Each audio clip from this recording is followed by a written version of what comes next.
I first heard her before I saw her, a low trembling sound that didn't belong in the stillness of that empty corridor. It wasn't dramatic, just a quiet surrender that pulled something in me tight.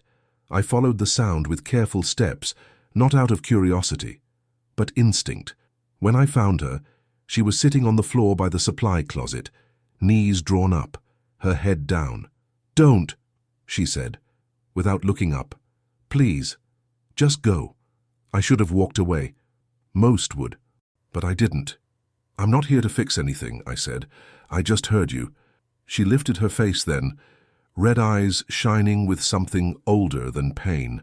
"I have no more space for people who mean well." I didn't answer. Not right away. Sometimes silence has more weight than words. I sat down a little distance away, careful not to invade what she clearly guarded. Her hands trembled in her lap. "I'm sorry," she whispered. "I didn't mean to fall apart here. I didn't think anyone would see me." She looked at me like I was already on my way out. "I'm not going anywhere," I said. She laughed once, sharp and hollow. "They all say that at the start." I nodded slowly. "And yet, here you are, still showing up." That broke something. Her shoulders shook, and tears came faster now. She wiped her face with the sleeve of her cardigan, embarrassed. Then she said it, quietly, like it had been waiting a long time for a witness. "I'm scared you'll leave like the others did." I didn't hesitate. "I'm not the others." She blinked, startled by the calm in my voice. I meant it, and somehow she knew. The silence that followed wasn't empty. It held a strange, raw trust that neither of us had asked for. I didn't ask her name. She didn't ask mine. Sometimes names feel too small for the weight of certain moments. I stayed seated until her breathing steadied, until her eyes could meet mine without trembling. She looked like someone who'd been holding a wall up alone for too long. I didn't touch her, didn't reach out, just stayed. "I'm Victoria," she said finally, voice hoarse. "David." A soft nod. Then her gaze fell. "It's not even my kid," she said suddenly. "I mean, not biologically. He was my ex's son, but when he left, I didn't leave the boy. So I couldn't." "Does he know?" I asked. "He calls me Mom. I guess that's enough for now." I let that sit between us.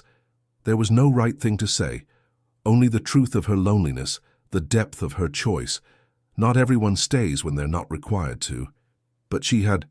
"I can't do this alone forever," she admitted, barely audible. "You're not alone right now."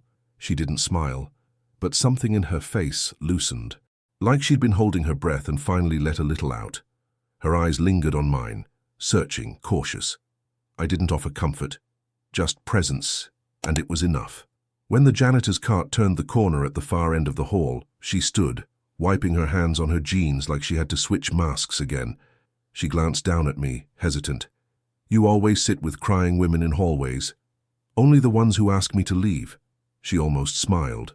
Almost. Then she nodded once, more to herself than to me, and walked away. I didn't follow, but I knew that wasn't the end. Something had begun in that silence, something that asked for no permission, and yet stayed. I started leaving coffee in the break room.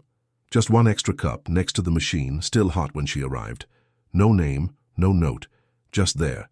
I never stayed to see her find it. I didn't need to. Some things aren't about being seen. She never said thank you. But I noticed she stopped bringing her own. I kept my distance. There's a kind of presence that only works when it's quiet, when it doesn't ask for anything in return. I knew she didn't trust ease or kindness without a price. I didn't blame her. People like Victoria learn early that most hands come with hooks, but still, I fixed the door to her classroom when the lock stuck, replaced the flickering light above her desk. Never told her it was me. I didn't want credit. I just wanted her world to ask a little less of her.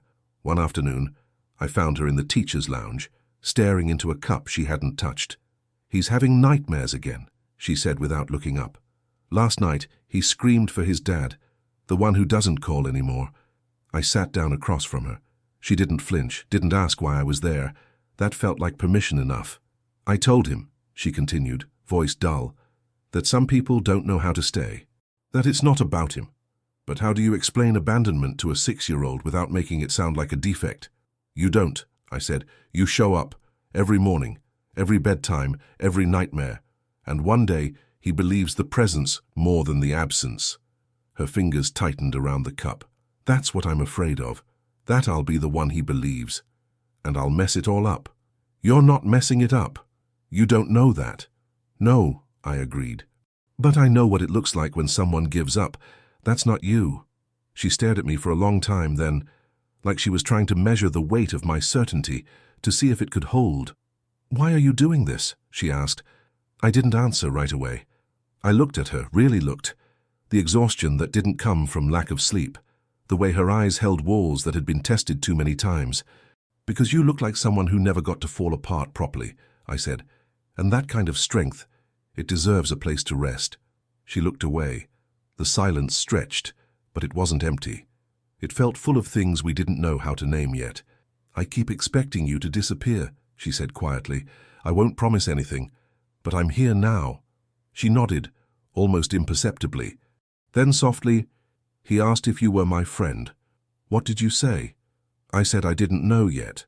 I smiled, but didn't let it show. That's fair. She stood, cup still full, hands steadier than before. Before she left, she paused in the doorway. David, she said, without turning around, thanks for the coffee. I didn't reply. I just stayed where I was, letting the warmth of that small recognition settle in my chest like something worth holding on to. The rain had started just before the final bell, one of those heavy, unrelenting downpours that soaked through your coat, no matter how fast you moved. I was closing up a broken cabinet in the science lab when I saw her through the window, struggling with 2 overstuffed grocery bags and a soaked backpack slung over her shoulder. No umbrella, no help, just the same determination I'd come to recognize, quiet, stubborn, exhausted. I didn't ask if she needed help. I just walked out, took one of the bags from her hand. She looked up like she was about to protest, then didn't. She was too tired to fight kindness that didn't ask to be earned. My car's all the way at the back, she said. That's fine. We didn't speak as we walked, water pooling around our shoes. The silence between us felt comfortable, not strained. She unlocked the trunk, and I placed the bags inside, careful with the one that held fruit. When I turned, she was staring at me again, this time with something softer in her eyes. Not trust, not yet, but a pause, like she'd stopped waiting for me to leave. He asked about his dad again last night, she said, suddenly. Said he wanted to send him a picture he drew. I waited. I told him we didn't have an address, which is true, but then he asked why his dad never gave us one. And I didn't know how to answer without breaking something inside him. You didn't lie, I said. That doesn't mean it didn't hurt. No, but you stayed. That matters more. She closed the trunk, the sound of it sharp against the quiet of falling rain. I didn't plan this, she said, taking him in, keeping him after his father left. It just happened. One day I was dating a man. The next I was reading bedtime stories to a boy who needed someone more permanent than his own blood. And you didn't walk away. She met my eyes then. I think about it sometimes. What it would have been like if I'd said no, if I'd protected myself first. But you didn't. No, she said. And now he's mine. In every way that counts. The rain kept falling. She didn't move to get into the car, and I didn't turn to leave. The air between us felt dense with things we'd both carried for too long. Guilt, fear, that quiet ache of being needed more than you think you're capable of giving. I don't let people in, she said.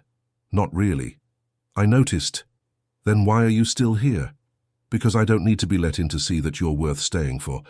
Her breath caught, just for a second. Then she looked away, jaw tight. I didn't press. Sometimes saying less is the closest thing to saying everything. When she finally got into the car, she rolled the window down halfway.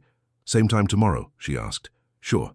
She nodded once and drove off, leaving me standing there in the rain, soaked through, and strangely warmer than I'd been all day. It wasn't an invitation in the traditional sense. I just mentioned the park near my building, how quiet it was on Sundays, how the lake caught the late light in a way that made the day feel longer. She didn't answer right away, just said, he likes ducks, and that was enough. Sunday came warm and quiet. I arrived early, spread out a blanket under a tree that leaned a little too far to one side. I brought juice boxes and a second thermos of coffee. I didn't know if they'd come. I told myself it was fine if they didn't. But they did. Matthias came running, a blur of small limbs and untied shoelaces. He didn't hesitate before sitting beside me, already asking if I knew how to whistle with an acorn cap. I didn't. He promised to teach me. Victoria followed a few steps behind, slower, cautious. She held a bag that looked far too heavy for what little she carried. "You weren't kidding about the quiet," she said, sitting down across from me. "Feels like the world forgot this place exists." "Maybe it did." She raised an eyebrow.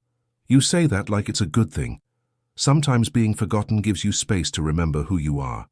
She didn't answer, but her gaze lingered on the water, her fingers resting lightly on the grass like she needed to anchor herself to something real. Matthias made quick work of the juice boxes, and when he spotted the ducks, he took off toward the water. She watched him go, tension in her shoulders even here, even now. "He doesn't run unless he feels safe," she said. "He used to flinch every time the doorbell rang. I noticed he doesn't flinch with you." She looked at me then, a long, steady look. "That took time, more than I thought I had in me. But you gave it anyway." I didn't know how not to. A breeze passed through, gentle, unhurried. I poured her coffee without asking. She took it with both hands, like the warmth mattered more than the drink itself. "People think choosing to stay is about love," she said quietly. "But sometimes it's about stubbornness, about refusing to be another name on someone's list of losses. I'd say that's a kind of love." "Maybe." She sipped, eyes on her son. "He asked if you'd come today. That's new. He usually doesn't ask for anyone." "What did you say?" "I said you might. That's fair." She nodded, then pulled something small from her bag, a sandwich wrapped in a napkin. She handed it to me without ceremony. "I didn't know if you'd eaten." I took it without a word. A gesture like that, simple, thoughtless, quiet. It held more than most declarations. It said, "I noticed." It said, "I thought of you." And for someone like her, that was no small thing. Matthias returned breathless, cheeks pink, hands full of feathers and stories. He collapsed between us, talking over himself, words tripping over excitement. She listened with a softness I hadn't seen before, a stillness that looked almost like peace. For a while, none of us spoke. We just sat there, the three of us, in the hush of a world that didn't ask for anything. It felt like the beginning of something we hadn't named yet. And I realized, in that quiet, that I didn't need to be invited into their lives. I only needed to show up, again and again, until showing up became something they could count on. The first time I let myself into her yard, it was because the fence was falling. One of the panels had come loose, leaning out like it had given up trying to stand. I didn't knock. I didn't call. I just brought my tools and fixed it. When she came home, she didn't ask why I'd done it. She only asked if I wanted water. After that, it became a kind of rhythm, a loose hinge here, a squeaky door there. I never entered her house without her say-so, never stepped further than the space she left open, but still, the repairs kept appearing, quiet offerings, not of love, not yet, but of care, of steadiness. One evening, I found a note on the porch, a small square of paper, her handwriting quick and slanted. "The bathroom faucet won't stop dripping. If you have time." No signature, no pleasantries, just that. But it was enough, more than enough. I fixed the faucet the next afternoon. When I stepped outside, she was in the backyard, watching Matthias chase the wind. I joined her without a word. We stood side by side for a long moment, watching the boy laugh like his world had never known fractures. "He asked if you lived here now," she said. "What did you tell him?" "That you don't. But that you're always around," I nodded. "That's true. He likes you," she added, like she didn't mean to. "I like him too." She glanced at me then. "I don't know what this is," she said. Me. This, whatever it is we're building. It doesn't have to be anything yet. That's the part that scares me. Things that don't have names tend to disappear. Then we don't name it. We just keep showing up." She folded her arms across her chest. "You're not like anyone I've known." "I get that a lot. No, I mean, you don't ask for anything. I'm not here to take. Then why are you here?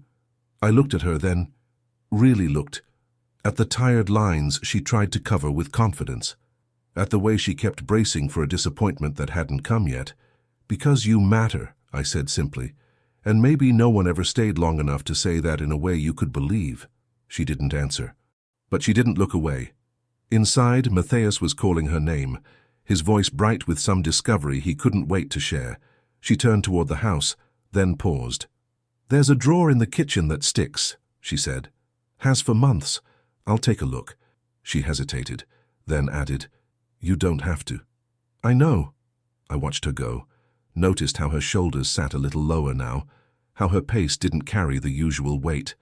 The drawer took 10 minutes, maybe less. But when I closed it and it didn't jam, I felt something shift, not in the drawer, in the air between us, in the way she'd started to trust the small things, the ones that stay fixed. It was a Thursday when he called me Dad. Not in a dramatic way, not with eyes searching for approval. He just said it casually, mid-sentence, like it had always been true. Victoria froze. Her hand stopped mid-air, fork hovering above the plate. I didn't move either. I waited. Matthias didn't notice. He kept talking, telling some story about a class pet and a spilled container of crickets. But she heard it. I saw the storm pass through her. Surprise, fear, guilt, and something else too tender to name.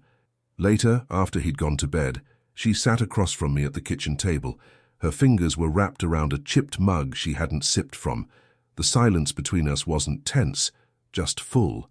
He's never done that before, she said finally. I know. I didn't tell him to. I know that too. She looked up, eyes wary. Do you want me to correct him?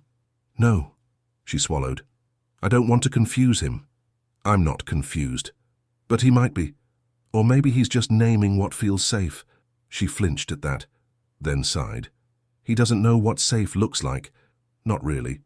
He's trying to draw it from scraps. And maybe you've given him enough scraps that he's starting to see the shape. She went quiet again. Her thumb traced the rim of the mug slowly, like she needed something solid under her hand. I thought I was enough, she whispered. That I could be everything for him. And most days, I still think I have to be. But then he says something like that, and I realize I'm not ready to share that part of him. You don't have to. But you heard him. I did. And I'm still here. Her eyes held mine, tired, grateful, afraid. You don't scare easily, she said. I've seen worse. She let out a breath that wasn't quite a laugh. That's not comforting. It's not meant to be. It's just the truth. She pushed the mug aside. I keep waiting for the catch. The moment you pull back, the part where you say this was nice but not what you signed up for. I leaned back slightly. I haven't said that. Yet. I don't deal in yet. I show up. I stay. That's it. But why? Her voice cracked then, quiet and sharp. Why us? Why this? Because you matter. Because he matters. Because this, whatever it is, feels honest. Her hands curled into fists on the table. I can't fall apart again. Not in front of him. Not in front of you. Then don't fall apart. Just rest. Let someone else hold the weight for a while. She looked like she didn't know how. Like rest was a language she'd forgotten how to speak. He's going to keep calling you that, she said softly. Okay. You're okay with that? I am. What happens if he starts to believe you're really staying? Then I'll stay. She pressed her lips together, like the words she wanted to say couldn't quite form yet. I didn't push. I just reached for her hand, let my fingers rest lightly over hers. She didn't pull away, and for once the silence between us didn't feel like the space before someone leaves. It felt like the place someone decides to stay. The auditorium was packed with folding chairs and restless murmurs, the kind of noise that builds before something small and important. School presentations always carried that strange mix of chaos and innocence. But for me, it was quieter. I stood in the back, unnoticed, not listed as a guardian, not signed in as a guest. I just came. Victoria hadn't mentioned the event directly. She said there was a thing at school on Friday. That Matthias had practiced a poem. Her voice had carried that usual guarded tone, like saying it too clearly would turn it into an invitation, and she wasn't ready for that. So I came without being asked. From where I stood, I could see her seated in the third row. Her posture was rigid, hands clasped in her lap, the kind of stillness that hides a storm. She didn't know I was there. That was the point. I didn't want to be seen, I just wanted to see. When Matthias stepped onto the stage, small and nervous, his paper trembling in both hands, I felt something press into my chest.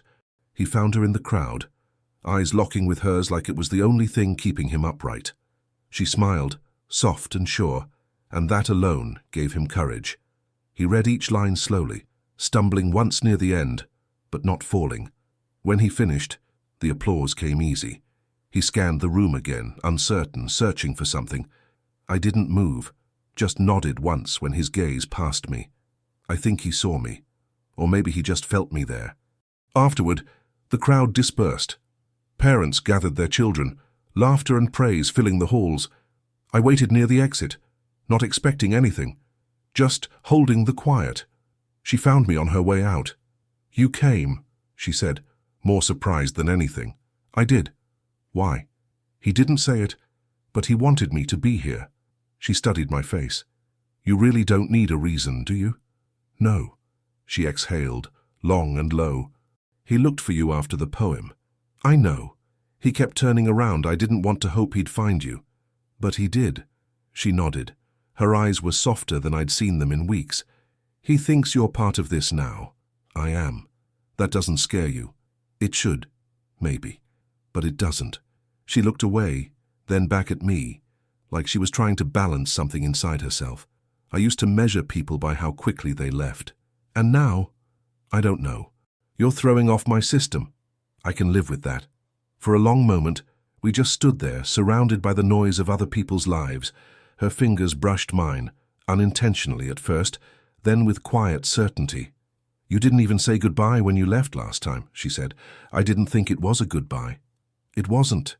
The silence that followed didn't demand anything. It didn't promise anything either. But it held something real. Something that stayed, even when no one was watching.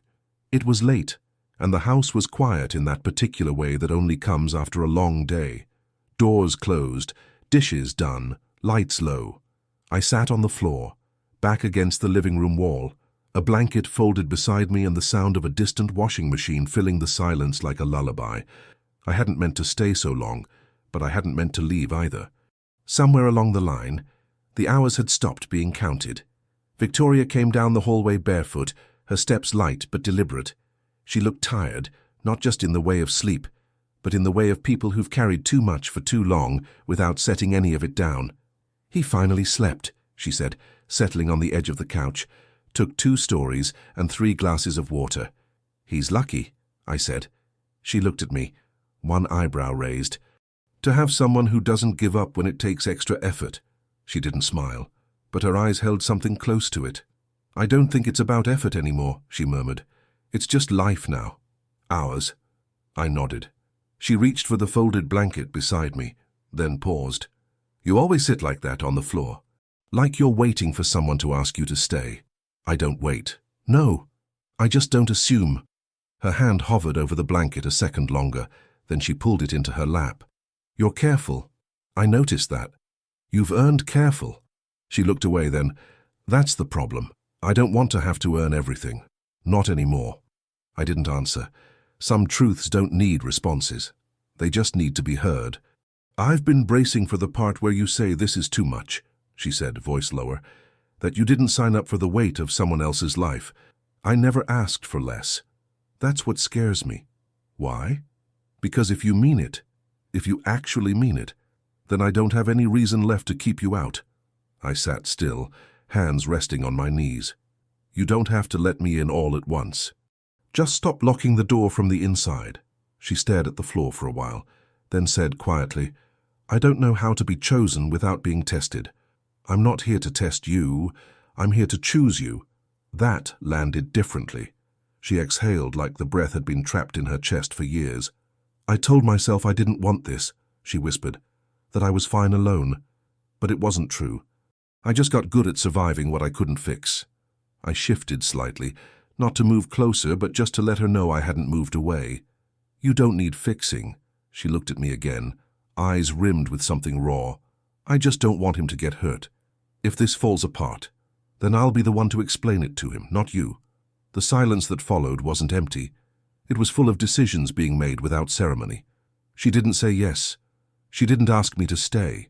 But she stood, walked to the kitchen, and came back with a second pillow. She set it beside me on the floor, and then she sat down, not on the couch, not above me, but beside me. And we stayed there, saying nothing, choosing everything. There are days that arrive without warning, quiet and unremarkable, the kind you forget unless you know where to look. That day was one of them. A Saturday without plans. No appointments. No errands. Just the slow rhythm of a house that had stopped bracing for impact. I arrived early, out of habit more than necessity. She opened the door without a word, stepped aside to let me in, like it had always been this way. Matthias was still in pajamas, hair wild, a toy dinosaur clutched in one hand. He waved at me with the casual confidence of someone who no longer questioned my presence. Breakfast was improvised. Toast, leftover fruit, a half-eaten granola bar split between us. The coffee was slightly burnt. She apologized. I told her I didn't mind. She didn't believe me, but smiled anyway. We didn't go anywhere, didn't do anything worth retelling. She folded laundry. I fixed a drawer that didn't quite close. Matthias built a fortress out of couch cushions and declared war on boredom. I joined his side. We lost gloriously. At one point, she sat beside me, a basket of socks in her lap, her elbow brushing mine. She didn't pull away. Her knee stayed close.